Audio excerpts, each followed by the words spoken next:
This time on Road and Race, I investigate the cheapest way of lowering your car and improving handling by fitting and testing performance lowering springs.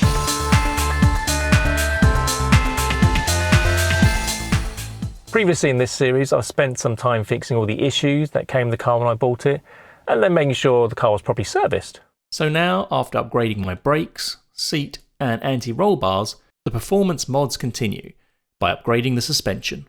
I want to lower the car to make it look better, and also want the car to handle better when I'm on the road and on the track. But I don't want to make it too harsh a ride. I still want it to be usable day to day. One option is to fit coilovers, but they're about £1,000 for a good set. And because my car's shock absorbers are still pretty good, I'm going for the option of fitting lowering springs. The springs I'm testing are made by Whiteline and cost £160. These are progressive rate springs and designed to provide increased performance without compromising the comfort. They do this by keeping the initial spring rate low for a comfortable ride, but increasing the rate progressively as the spring compresses. This gives improved performance. They should lower the car by about 25mm, which not only makes the car look better, it should improve the car's handling because it will now have a lower centre of gravity. They are a direct replacement for the standard springs, so let's get them fitted. Here's the car as it sits now.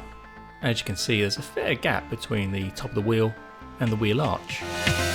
The first thing to do is get the front of the car up in the air. And with the wheel removed, we can look at getting the shock and spring out. First of all, the ABS sensor and brake line cables need to be removed.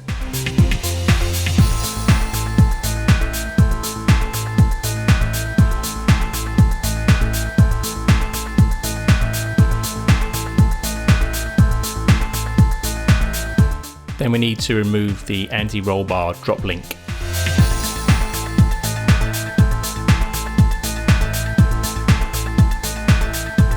Moving to the top of the car, we need to remove the strut brace.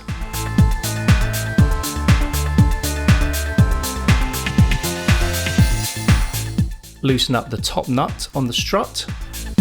Doing this with the strut in place will make it so much easier later. Then remove the 3 screws holding the shock absorber to the car. I'm using a spring compressor here just to make the springs a bit shorter, so it gives me a bit of room to get the shock out. And with a bit of jiggling around, the shock and spring comes out as one unit.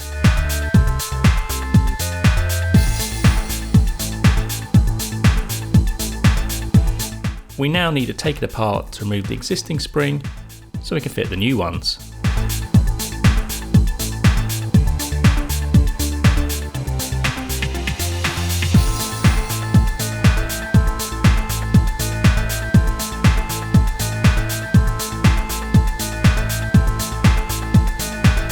Here's what the original spring looks like. A little bit of light surface rust, nothing too bad considering it's been on the car for about 76,000 miles and survived a number of British winters. The plastic boot here is fine, no rips or cracks. The strut mount itself is looking a little bit rusty, but again it's mostly surface rust and it will do for the time being. And here's the stock shock absorber we took off the car. No obvious leaks or problems with it here, so it's fine to go back on the car. Here's the original spring on the left compared to the new Whiteline spring on the right. As you can see, it's not only shorter, but has more turns in the spring. Here it is all fitted back together again. Fitting is simply the reverse of the removal process. Doesn't it look good? So now, moving on to the rear. Luckily, replacing the springs on the rear of a 350Z is much easier. You simply have to lift the rear control arm with a jack and remove one screw.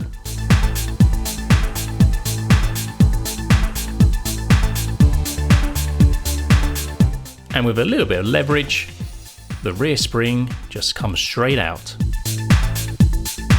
All you simply have to do next is remove the rubber mount and put it on the new spring. Again, the rear springs are in the same condition as the front really. A little bit of light surface rust, easily fixable bit of paint. And here's the comparison between the two rear springs.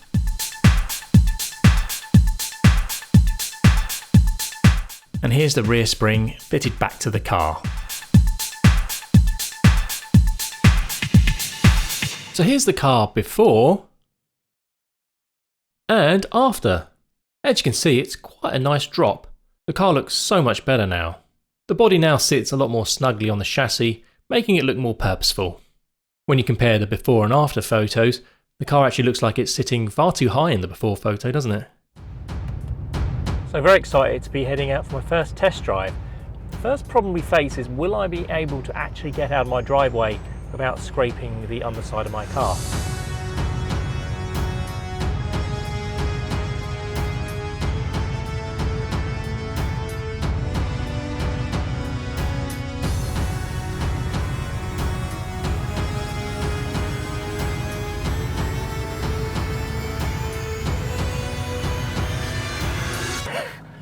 What was I worried about? No problems.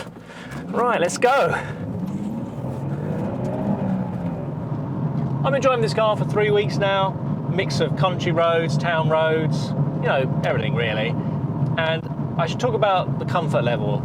I didn't want the new springs to make the car too jittery, too uncomfortable day to day. And I'm pleased to say it hasn't. The car was always a fairly firm ride, and these springs are just as comfortable as the stock ones. So that's good. But more importantly, have the springs improve the car's handling? Oh yes! Yeah, it's really, really good. I'm really, really pleased with this car. It certainly feels like you have more grip here. There's less body roll, there's a sharper turn in, so going into corners there's less the flex, there's more of a direct feeling, which gives you more confidence just to take the car at a higher speed. Generally you can feel what's going on a bit better on the road. It's a hard feeling to describe, but it just gives you much more of a fun factor. There you go, it's just coming out of this corner now. Oh, that's nice, just being able to feed in the power, knowing you got the grip. As some of you may know, we put lowering springs on our Clio track day car, and it made a big improvement. But on this car, which is kind of a bit more focused for kind of driving, it makes a lot more sense, and they work really, really well. You get all the performance benefits with no downside. Well, apart from you wanting to spend more fuel driving. Next time on Road and Race. I needed something economical and practical for commuting to work and for the family.